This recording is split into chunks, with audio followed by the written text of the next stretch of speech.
Hello दोस्तों, स्वागत है आप सभी का हमारे YouTube channel NKS coaching centre पर। मैं आपका दोस्त कलीम राव। उस यूट्यूब चैनल के माध्यम से मैं आपको 12th क्लास की फिजिक्स पढ़ा रहा हूँ, जिसमें हमने अपना सेकंड चैप्टर अपना लगभग कंप्लीट की तरफ ही चल रहा है। और हमारा इसमें जो टॉपिक चल रहा है वो है संधारित्रों का श्रेणी क्रम संयोजन या कैपेसिटर इन सीरीज।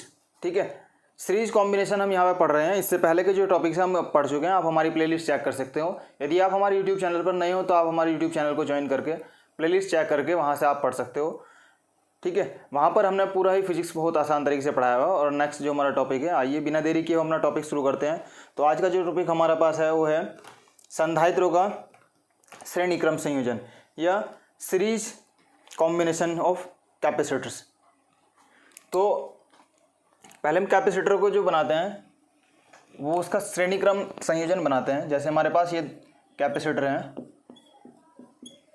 ये तीन हमारे पास कैपेसिटर हैं, जिसको हमने C1, इसको C1, इसको C2 और इसको C3 माना। ठीक है, अब हम जानते हैं कि श्रेणी क्रम बेसिकली होता क्या है कि श्रेणी क्रम एक ऐसा क्रम होता है जिसमें यदि हमें एक जगह से यानी A से, यदि हम इसको A माने और A से B पर जाना हो तो A से B पर जाने के लिए हमें C1 से भी गुजरना होगा, C2 से भी गुजरना होगा और C3 से भी हमें गुजरना होगा। ठीक है, इन संधारित्रों पर जो आवेश हैं, इनकी प्लेटों पर जो आवेश वो +Q -Q +Q -Q और ये +Q -Q आवेश हैं। ठीक है, फिर संधारित्रों में यदि संधारित्र श्रेणी क्रम में है तब उनके बीच में विभव बदलता रहता है कि C1 से C2 के लिए हमारे पास V1 रहा और C2 से C3 के लिए हमारे पास ये V2 रहेगा और लास्ट तक के हमारे पास जो विभव बनता है वो V3 बनता है। यानी विभव हमेशा बदलते रहते हैं जबकि इनकी जो धारा रहती है वो एक ही रहती है। ठीक है, कि इसमें से जो बहने वाली जो धारा रहेगी I, वो धारा एक ही रहेगी, लेकिन विभवांतर जो इनका होगा वो सबके लिए अलग अलग होगा। ठीक है, अब हम इन बात को लिखते हैं कि माना तीन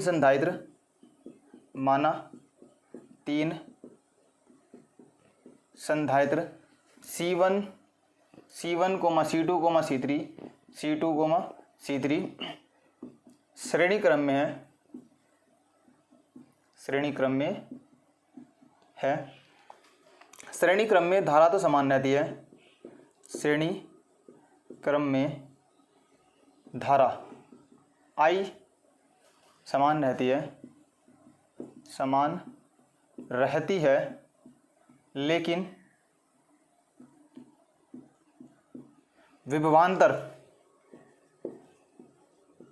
विभवांतर यानी विभव के बीच का अंतर अलग अलग होता है। ठीक है, कि विभव का अंतर जो बनता है वो अलग अलग होता है।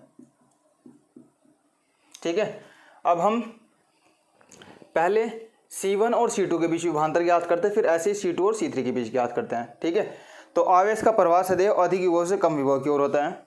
आवेश का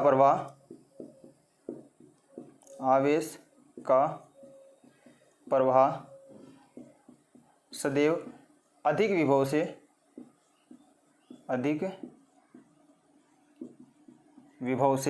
कम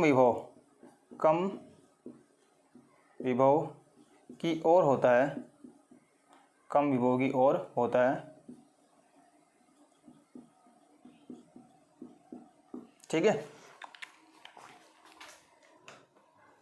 अतः जो V1 का जो विभव होगा या VA वो अधिक होगा VB से, और VB का जो विभव होगा वो विभव अधिक होगा VC से। ऐसे यदि हमारे पास और भी कैपेसिटर जुड़े हैं तो VC, VD, VE ऐसे ये बनते चले जाएंगे।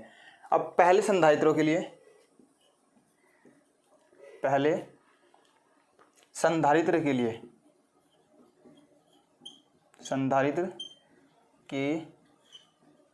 लिए यानी पहले संधारित्र के लिए हम ज्ञात करें विभव V1 बराबर हमारे पास बनेगा VA VB बराबर Q/C1, यानी आवेश जो हमारे पास इसमें बह रहा था, यानी हम इस आवेश की बात करें, धारा और जो आवेश होगा वो हमेशा एक जैसा रहेगा। फिर ऐसे ही हम बात करते हैं दूसरे संधारित्र के लिए।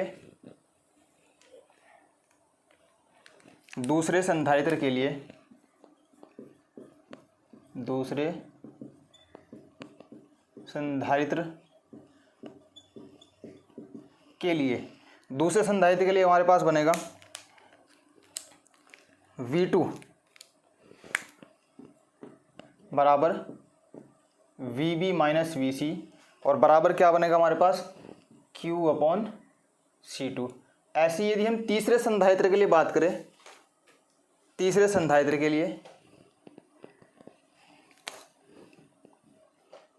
तीसरे संधारित्र के लिए, तो तीसरा संधारित्र के लिए हमारे पास बनता है V3 बराबर VB या VC माइनस VD, यदि इससे आगे हो तो VC माइनस VD और बराबर Q/C3, क्योंकि संधारित्र हमारे पास तीसरा था। अब कुल विभव हम ज्ञात करें, कुल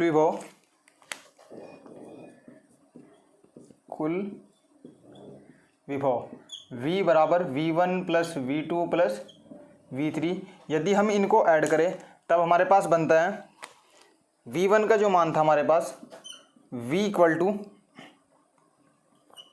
Q/C1 Q/C2 और Q/C3, ठीक है। और V जो बनता है हमारे पास, यदि हम यहाँ से Q कॉमन करें, Q कॉमन करने पर, और V जो हमने पढ़ा था कि कुल विभव बनता है V बराबर भी हमारे पास Q बनता है, V बराबर Q/C बनता है। अतः इस V की जगह भी हमारे पास Q/C रखने पर यहाँ बनेगा हमारे पास Q/C1 Q/C2 और Q/C3। अब यदि यहाँ से हम Q कॉमन करें तब हमारे पास Q/C बराबर बनता है, Q कॉमन करने पर 1/C1 1/C2 1/C3, ठीक है। Q से Q को कैंसिल आउट करने पर 1/C बराबर 1/C1 plus 1/C2 plus 1/C3। तो ये था इसका फॉर्मूला, ठीक है। संधारित्रों के श्रेणी क्रम का फॉर्मूला जो बनता है वो बनता है 1/C बराबर 1/C1 plus 1/C2 plus 1/C3 dot dot and so on भी हो सकता है। ये था इसका आंसर, ठीक है। श्रेणी क्रम से जुड़ा ही एक हमारे पास क्वेश्चन दिया हुआ है कि 3 संधारित्र हमारे पास दिए हैं, 2 माइक्रोफैरड, फिर इसके बाद हमारे पास 4 माइक्रोफैरड और फिर 2 माइक्रोफैरड। सो इसकी जगह इसको हम 3 कर सकते हैं, 3 माइक्रोफैरड यानी 2, 4 और 3 माइक्रोफैरड के 3 संधारित्र श्रेणी क्रम में जुड़े हैं। इन संधारित्रों की तुल्य धारिता हमें ज्ञात करनी है। आइए इसको सॉल्व करते हैं। हमने माना कि जो हमारे पास दिया है C1 यानी पहले कैपेसिटर का जो मान दे रखा है 2 माइक्रोफैरड दिया हमारे पास, फिर इसके बाद हमारे पास दिया है C2 का मान दिया है 4 माइक्रोफैरड और C3 का जो मान हमारे पास दिया हो 3 माइक्रोफैरड हमें दिया है। फिर अब हमें इसमें कहा है कि ये श्रेणी क्रम में है, तो हम इनको पहले श्रेणी क्रम में व्यवस्थित करते हैं, फिर इसके बाद हम इसको सॉल्व करते हैं। श्रेणी क्रम में यदि माने तो ये लगभग ऐसे होंगे,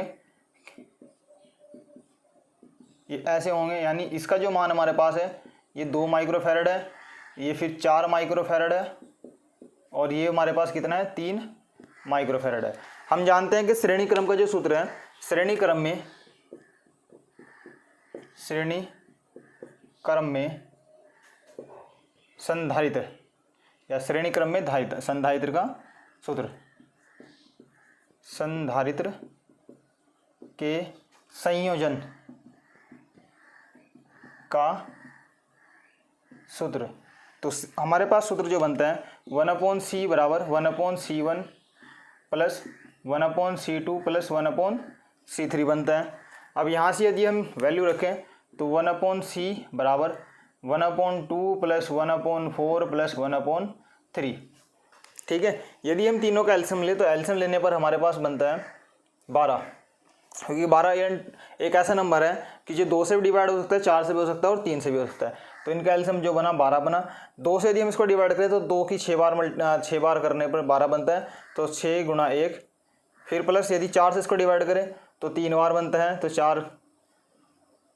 3 बार बनता है, तो 3 गुणा 1, और फिर 3 से यदि हम डिवाइड करें तो 4 बार बनता है, 4 गुणा 1, यानी हमारे पास जो नंबर बना वो बना 6, 3 और 4/12, किसके इक्वल 1/C के। अब यदि हम इनको ऐड करें यहाँ से हमारे पास कितना बनता है 13/12, यानी 1/C बराबर बना हमारे पास 13/12। अब हमें जो चाहिए थी 1/C की नहीं, हमें चाहिए थी C की वैल्यू। यदि C की वैल्यू हम फाइंड करें तो C बराबर बनेगा हमारे पास 12/13 और ये माइक्रोफैरड। तो ये था इस क्वेश्चन का आंसर, ठीक है। तो यदि वीडियो आपको अच्छा लगा हो तो उसको लाइक करें, शेयर करें, सब्सक्राइब करें, अपने दोस्तों के पास भी शेयर करें, इससे आने वाली वीडियो को नोटिफिकेशन उनको मिल पाए। ठीक है, और बने रहिए हमारे साथ इसी यूट्यूब चैनल पर। ऐसे ही हम इसी यूट्यूब चैनल के माध्यम से आपको पूरा फिजिक्स आसान भाषा में कराने वाले हैं। तो मिलते हैं नेक्स्ट वीडियो में, तब तक के लिए टेक केयर, बाय बाय, जय हिंद।